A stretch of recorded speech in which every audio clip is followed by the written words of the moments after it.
Wow, Baksa जिल्लायाव मा एसे मोजां जायगा भिउ पइन्ट दं ना?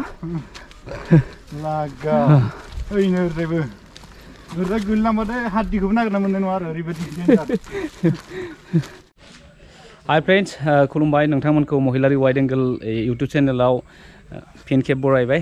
नैबे समाव आं दङ बाक्सा जिल्लानि कुमरैकाटा साखाथियाव नांजाबनानै थानाय नैबे बाबा रामदेवनि पतंजलिनि फार्म हाउसाव बेवहाय दिनै बेरायग्लांनो फैदों। आंनि गाइडआवनो आं दिनै बे जायगाखौ नायनो फैदों। स' नोंथांमोना नायलांबाय था। बे बेसेबांसो गुवार एरियायाव गोसारना दं फंबाय? 1000 बिगा माने 1000 बिगा ना? बेथ' भुटान बर्डारनि साखाथियाव जानांगौ। भुटान बर्डार बारा गोजान गैला भुटाना बिनिफ्राय मथा-मथि 20 किल'मिटारसोबानो भुटान माबाखौ मोनसिगोन आरो बर्डारखौ मोनसिगोन। मा बर्डार बे? मा नाम बर्डारना? बर्डारनि नामा जोङो सानद्रुप जंखारनि बे बर्डार होनो सानद्रुप जंखार होनो जोङो। दा ओमफ्राय हाबनो हायो ना हाया बेहाय? दा भुटानाव जोङो हाबलांनो हानाय नङा। कभिडनि थाखाय भुटाना बिराद स्ट्रिक्टखा। नङाबाथ' आंनो फुरा हाबसिगौ आरो ओमफ्राय आदाखौबो लांनो सानदोंमोन आङो। खिन्थु जानाय नङा, थेवबो नोंथांमोननो फुरा बर्डारसिम थांनानै देखायगोन दे। अके। स' नोंथांमोना दाख्लैबावै आंनि फेसबुक पेज आरो फेसबुकाव नुनो मोन्दोंमोन ग'प्र गोदानजों फंबायजों आंजों गुवाहाटियाव लायदोंमोन। स' बे ग'प्रनि फुटेजखौ एक्चुवेलि टेस्ट खालामफैदों माबायदि नोंथांमोना फोरमायहरलाय। जों एसे आवगायलांनो सिगांथिं ना नोंथांमोननो मोजां भिउखौ देखायनि। जायगाया जोबोर मोजां। स' बिथांमोना बेवहाय एक्चुवेलि फार्म हाउस माने बेनिफ्राय जेसेबांखिनि पतंजलिनि प्रडाक्टफोर ओंखारो बेनि गासै मेडिसिननि दंफां बायदि माबाफोरखौ बेहाय प्रिजार्भ खालामना दोननाय जादों आरो ना। स' जों बेनिनो फार्म हाउसनि जायगाफोरखौ नायदिंलांबाय दं। बेहाय गासैखौबो हाबनो होनाय जाया, जों स्पेसियेलि पारमिसन लादों आरो कुनाल फंबायानो बेखिनि पारमिसनखौ लाना होनाय जादों। स' बेनि थाखाय थेंक इउ। स' बोथोरा दिनै दोमैलु, बेखायनो गुसु आरो ना। आरो 2021नि 2021 मायथाइनि दिनै 30 डिसेम्बर, गाबोननिफ्राय बे बोसोरा जोब्बायानो हमना लाजागोन। स' जों दिनै भिडिअखौ 30आव खालामबाय दङ, थ' गाबोन आपल'ड होगोन। स' नोंथांमोना 31आव नुगोन।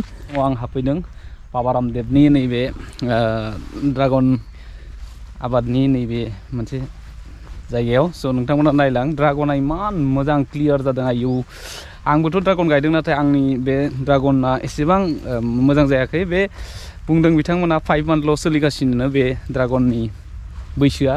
स' आंना अलरेडि 8 मान्थ सोलिबाय। स' बे जानो हागौ बे खेबाव बे थायसिगोन। बुहुत मोजां जादों।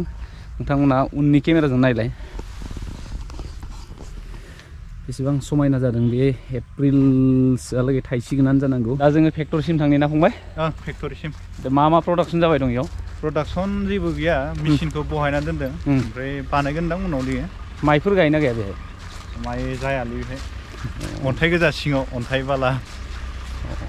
ओमफ्राय नैबे जिं-जिंना थाइजौ, बे गोलाव मा थाइजौ होनोथाय मिथिया आरो गिदिर थाइजौआ बे आरो जों बायनानै जाग्राया बे जायो। ओमफ्राय लिसुआ बे बेगरा गैयानो होनजायो। सिडलेस माने बेगर गैयै। बे बांलादेशआव नुनो मोनो दे, बांलादेशनि मोनसे प्रडाक्ट बेयो। नोंथांमोना नाय, नैबे सिडलेस लेचु बियो। बेयाव लेचु, बैथिंजाय थाइजौआ जों जायफोरखौ मालदानिफ्राय बायनानै लाबोना। आरो बेफोर एरिया बै हालदै गय गायगासिनो दङ जाहैबाय बिथांमोननि नैबे इन्डास्ट्रि, जेराव प्रडाक्सनखौ दिहुनो। नाथाय बेवहाय जास्ट मा होनो स्टार्टिं मुडआवसो दङ नालाय बांद्राय प्रडाक्सनखौ बिथांमोना दिहुननो हायाखै। मानो होनबा बे गोदान फेज, दासो गायफुबाय दं, गोदान खेथि। बे एरियाया जाहैबाय बिथांमोननि स्टाफ थाग्रा आरो अफिसियेल रुम। बेवहाय जाय भिजिटर्सफोर फैयो बेखौ माने बेहाय थानो होनाय क्वार्टारफोर बेयो। आरो सिगाङाव नुदों नोंथांमोना बे अफिस टाइप मेनेजारफोर थाग्रा, बहुत माने मोजां डिजाइन खालामनानै दोनदों आरोना। बे जाहैबाय बेम्बु हाउस, बेवहायबो बेरायनो नायनि। नैबे समाव आं बेम्बु हाउसिं हाबबोदों। बिथांमोना खोनादों बेखौ 1 crore इउज खालामना बेखौ डेक'रेट खालामदों। स' बेखौ नायोब्ला जोङो मा होनो बुद्धिस्टफोरनि बे मन्दिर बायदि नुनो मोन्दोंना, बुद्धिस्टफोरनि बिराद मोजां डिजाइन खालामदों आरोना। स' सिङाव हाबनो हाथ'नाय गैया, बेयाव माने आं मिथिनायाव सुबिदा गैथ'आनो, बेखायनो बेखौ खेवना होआखै आरोना। गलाबनि बे डिजाइन खालामना दोनदो आरो कुटि।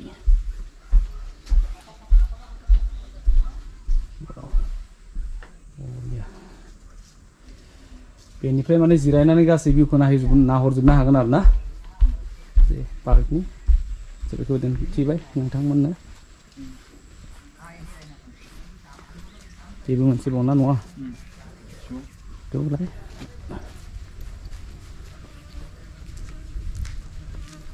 सान्दुंआ एसे मोजां जाबावनांगौमोन भिउखौ बिराद मोजां नुगौमोन ना दिनै दोमैलुलुथार बोथोरा ना दा ग'प्र'आ गोदानबो जाहैबाय नालाय माबायदि केपचार खालामदों मिथिला बेबो हानि न'नो बे जोंनि माने नर्मेलि बर'फ्रा सानगोन हानि न'खौनो देखायदों खिन्थु बे सावथालनि न' आरो सिङाव जेबो गैखाया डाइरेक्ट माबा मा होनो हाजोंनो दानानै रोजा दानानै गोजौसिम लांनाय आरो माने जेबो माने मा गैया आरो ना हाल' आरो बे ना मोदोमा हा बाहागो माने बेहाय मा होनो इयो बाथा माबा माबि लागायनानै बानायनाय नङा आरो ना सावथालनि न'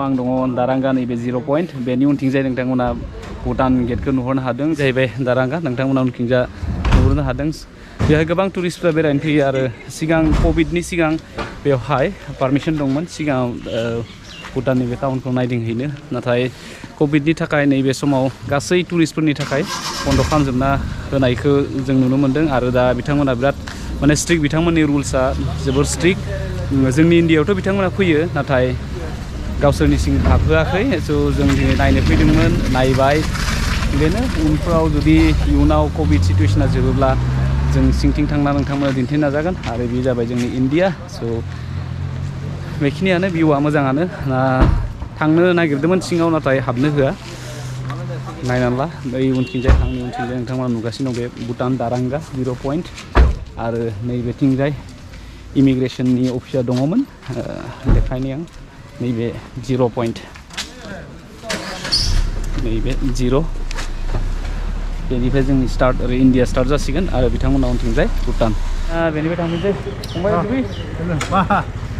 दिनै फंबाय आंनो मोजां मोजां जायगा देखायगासिनो दङ ओमफ्राय आरो मोजां भिउ थारमाने जोंखौ नोरैजाय हाबनो होआखै नालाय जोङो ओइथिंनिफ्राय नायनो थांगासिनो दं आरो दा भुटानखौ नुहुरगोन ना नुहुरगोन माने जोङो हाजोआव गाखोनो हायोबा जुदि बादा होआबा स' दारांगा मेलानिफ्राय फैबाय दानिया जोङो फंबाय आंनो मोनसे गोथार मन्दिर देखायहांदों हिन्दु धोरोमारि थ' फंबाय बुं बेनि बागै मा बियो मा मन्दिर फाग्ला बाबा मन्दिर शिबनि मन्दिर बियो ओमफ्राय नामा फाग्ला बाबा मन्दिर आरो दारांगा मेला खाथियावनो दङ साहाथिं फैयोबा मोनो बास स्टेन्डनिफ्राय साहाथिं फैनांगौ आरो दा बेखौ आदानो देखायनो थांगासिनो दं आङो जों गेटजों हाबनो हायाखैबाबो जोङो हाजोआव गाखोनानैबाबो देखायहरनो नागिरदों भुटाननि गामिखौ नुहुरजोबो आरो थ' बेयो जाहैबाय बाक्सा जिल्लानि दारांगा मेलानि साखाथियाव नांजाबना थानाय फाग्ला बाबा शिब मन्दिर ना थ' बाक्सा डिस्ट्रिक्ट नायलांदों नोंथांमोना गोजौथार सिरियाबो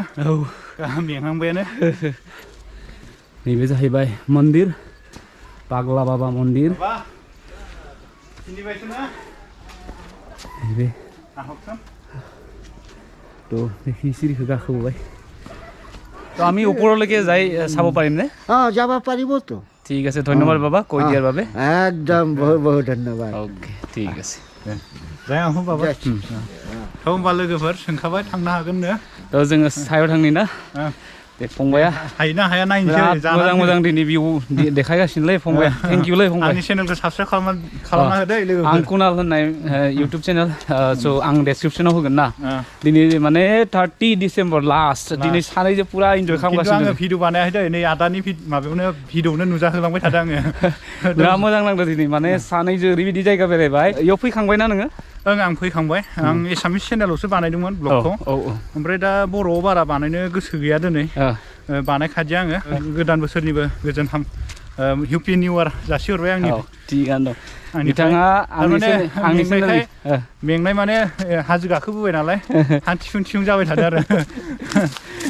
फंबाया माने आंनि चेनेलनि गेजेरजों माने गोदान बोसोरनि हामलायनाय जासिखाबाय माने दिनै 30 डिसेम्बरब्लाबो भिडिअआ गाबोनसो आपल'ड जागोन नालाय नोंथांमोना जानो हागौ जानुवारिनि फार्स्ट उइकआवबो नुनो हागौ सोरबा सोरबा गाबोनबो नुनो हागौ स' एडभान्स जों सानैनिफ्राय हेपि निउ इयार 2022 नायदिंगासिनो दं जों सानैजों ना समा मोनाबाय अब्लाबो नाजानोसै बेसे गोजौ थांनो हायो ओमफ्राय बेहाय हाग्रानि अमा ओमफ्राय मोसा ओमफ्राय मै ओमफ्राय दाउराइ नुयो आरो बेहाय ओमफ्राय सियालाथ' आमदानि ओमफ्राय जिबौफोरबो दंमोन खिन्थु दा रानस्रांनाय बोथोर ना दा जेबो गैथ'वा होमबा ओमफ्राय गोजौनिफ्रायबो लेवार गोलैनाय जायगा दै बियो खिन्थु दा थान्दा बोथोर नालाय लेवारा थनथ्र'जोबनानै दङ थ' फंबाय सिगां जाबाय फंबाया गाइड हिसाबै माने फैखांबाय नालाय आंथ' बेहाय गोदानसो नालाय दा बेवहाय गाखोना मोनसे खोथा गोसोखांदों फंबाय हे जोंना बैसागोनि बावखुंग्रि बैसागोनि गिबि माबायाव जों फैगौ बोसोराव जुदि मोजाङै मोजां थांना थालायोबा गाखोनो थांगोन ना दा जों एसे इन्जय खालामदो लामाया बेबायदि सिरि गैया नाथाय बेहाय ना अखा हाब्ला एसे उसुबिदा जागोन आरो ना बिराद रिक्सनि जुथाया बायसान्स फिस्लायोबा हाया आइथाल हा बे ना जोंथ' दा बर्तमान इण्डियायावनो दं ना इण्डियायावनो दं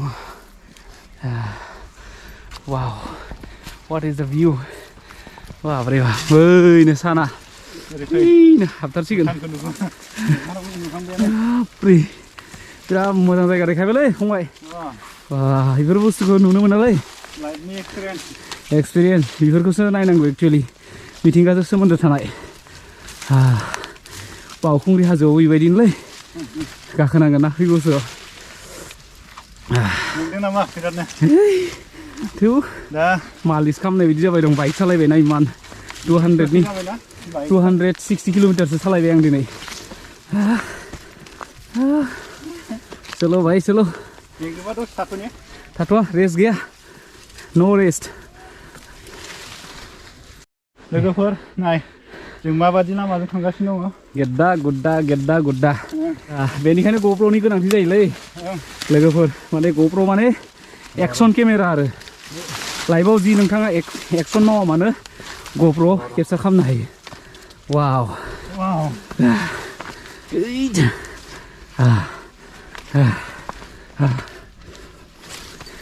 स' फाइनेलि जों टप मोनफैबाय आरो थांनो हाबावो ओरै थांनो हाबावगोन लानोसै जोङो नायदो भुटान गामिफोरखौ नाहर हैनो सानसेट जाहांगासिनो दं बरिया समायना होनदों ना बैफोरो जोंनि इण्डिया बै फारसेथिं जाय भुटान बे बारबाथो भुटान ओइ बेनो भुटाना ओइ नैबे बांकार दं बैहाय भुटानथ' जों इण्डियायाव दङ वाव भुटान आर्मिनि बांकार आरो बै दारांगा मेन जिथु गेट जों दहाय नोंथांमोननो भिडिअ देखायदोंमोन ना बेनो आरोना वा आयौ दे फंबाय एसे बुंलाय बुंना होलायदो मा बुंनो आरो मेंबायलै बिरादनो दिनै बिराद मोजां जायगा नोंथांमोननो देखायबाय आरो लोगोसे आदानोबो देखायबाय भुटाननि गामि हाबनो मोनाबाबो जोङो इण्डियानि हाजोआव गाखोनानै देखायहरबाय भिउखौ आरो सानसेटजों जाबजों बरिया जादों भिउआ बै खेथि मावदों ना गय गायदों होनदांलै बे गय जों बिराद टपाव दं आरो दा ओमफ्राय एसे गाखोहैबावनो नामा ओइहाय साजों थांबावनो नायथारनि ओमफ्राय बे गुफुर नुहुरनाया बे इण्डिया इण्डिया बेबायदि गुननांगौ वाव फट'स लानांगौन दा सानसेटनि फट' लाफैगोन दे गोजौआव एसे नायबावनि ना थ' नोंथांमोना मालाबा फैयोबा दारांगा मेलायाव माथिंजायमोन होनदो फंबाय माबाया दारांगा सकनिफ्राय बास स्टेन्ड इण्डियानि बास स्टेन्ड बिनि साहाथिं फैनांगौ आरो साहाथिंजाय लकेसनाव दंखायो फाग्ला बाबा बुबानो मोनखागोन आरो हिन्दुनि मन्दिर वाव थ' नोंथांमोना इन्जय खालामबाय दा जों थांगासिनो दं सासिम ओइ नै नाय भिउखौ ओरै गाखोबो गैलाय नै दैमा सैमा नुहुरजोब्बाय नै द्र'नाव गाखोदों लोगोफोर जोङो द्र'ननिफ्राय बिरगासिनो ना फुरा हाजोआव गाखोनांगौ द्र'न बानायदों जोङो वाव दिनै बोथोरा एसे माने दोमैलुखायसो मोजां नुबावाखै नङाब्लाथ' आरो दा मोनाबिलि जाखाबाय अबयसे साइन हाबनोसै दं दा जिल्लायाव मा एसे मोजां जायगा भिउ पइन्ट दं ना ओइनो ओरैबो ओरैबाय गोलैलांबाथाय हाद्दिखौबो नागिरना मोननाय नङा आरो ओरैबायदि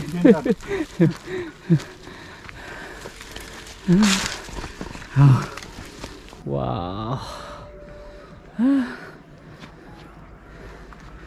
बै मा दैमालै बे मा दैमा दारांगाया रानजोब्बाय ना ओइले भुटाननिया ओइले भुटाननिफ्रायनो ओंखारलांनाय बेयो निज्रा ओमफ्राय बिदिनो दारांगा दारांगा जाहैदों ना बेयाव जों ड्रननि शट लानाय बायदि मोनलायबाय ना बुहुद गोजौआव फैबाय दा थांबावनो ना थांजाबा खोमालै बेनिफ्राय थांला ना बायसेन्स रिक्सनि खोथा लोगोफोर रिक्सनि खोथा माने जोङो गोजौ थांबावनो हागौमोन ओमफ्राय दा मैदेर बा मोसा ओंखारनायनि टाइम जाबाय मोनासिगोन नोंथांमोना सानखौ नुखादों ना हर थ' बेखिनिनिफ्राय जों थांला ओरै थांजाबावोमोन खिन्थु जोंना गिदिंनायाव लेट जाबाय लोगोफोर नांगौना ओइ नुहुरदोंना बैनो पाग्ला बाबा मन्दिर जों बै जायगानिफ्राय गाखोबोदो आरो ना टपखौ नाहर टपा बेयो बैथिंजायनिफ्राय बै दारांगा जिथु मेलानि सक मोनगोन बेनि थोंजों ओरै फैना पाग्ला बाबा ओमफ्राय बेवहाय सासे मा दङ बाबा दङ बेनाव पारमिसन लानानै गाखोबोनो हागोन नोंथांमोना बिसोरो लकेलखाय मिथिखायो आरो मा समाव फैयो मा समाव फैया जिब जुनारफ्रा जोंखौ फैनो हायो होनदों दा साननैसो गैथ'वा दा बैफोर गामिया जोंनि इण्डियान ना नैबे ओरै खावसेया इण्डियानि ओइ जों फैनाया ना दाहाय ओमफ्राय भुटाना ओइनै ओरै बै थ' जों बे जायगानिफ्राय थांफिनसै बिराद मोजां नांबाय दिनै सानसे बेरायबाय आरो दिनै 30 डिसेम्बर जोबथायानो हमजायो गाबोन 31 बेनिफ्राय आरो गोदान बोसोर आरो ना जों लोगोफ्रा आदानि चेनेलखौबो साबस्क्राइब खालामदो आंनिखौबो खालामदो आंनिया आं कुनाल आदानिया महिलारि वाइड एंगल चेनेल आरो भिडिअखौ नायना लाइक मोनसे होदो जों बिराद खस्थ' खालामना बेसिम फैदो आरो बेबायदिनो डेन्जार खात्रा भिडिअ एबार नुबाय थासिगोन 2022 निफ्राय आरो लागातार जों ओंखारलांसै एसे जों फट' लागोन ना बेहाय फैनायनि फट' लानि थ' ओंखारलांसै ओमफ्राय ब्लगखौ जों बेखिनियाव फोजोबनोसै नामा फंबाय ब्लगाथ' बिदि बानायनो गैला बेनो लास्ट जोंना गिदिंनाया दा न'आव थांफिननो बिराद गोबाव जासिगोन जोङो दा न'आव मोनहैनो माने 50 किल'मिटारसो दं बेनिफ्राय जों 50 किल'मिटार आंनि न'आव थांसिगोन आदाया दा 50 किल'मिटार बाइकखौ सालायलांनांसिगोन मोनाबायबो दा भिडिअखौ बेखिनियावनो फोजोबनाय बायदियानो आरो देखायथावथाव जायगा मा जायगा नायखो आं फुंनि 10:30 न'निफ्राय ओंखारबोदो 12:30 रङिया मोनफैदो रङियानिफ्राय फंबायजों पुरा बाक्सा डिस्ट्रिक्टनि नैबे तामुलपुर पार्कखिनजा जोङो नायबाय बाबा रामदेवनि बे माबाखौ फार्म हाउसखौ ओमफ्राय दारांगानि जिथु 0 पइन्ट बेखौ देखायबाय ओमफ्राय नैबे पाग्ला बाबा दारांगानि साखाथियाव थानाय बे मन्दिरनि सायाव जों गाखोना देखायबाय थ' जों हाजो सानिफ्राय बाय गोदान बोसोर नायदो गोदान बोसोरनि गाहाम हामलायनायखौ बावहरनाय लोगोसे फंबायजों दिनै लोगो मोनबाय गाबोननिफ्राय आं थांसिगोन थ' जों फैनाय जानुवारिनिफ्राय ज' जों बेबायदिनो भिडिअ लाबोबाय थानो नाजासिगोन थ' बाय हेपि निउ इयार 2022 बाय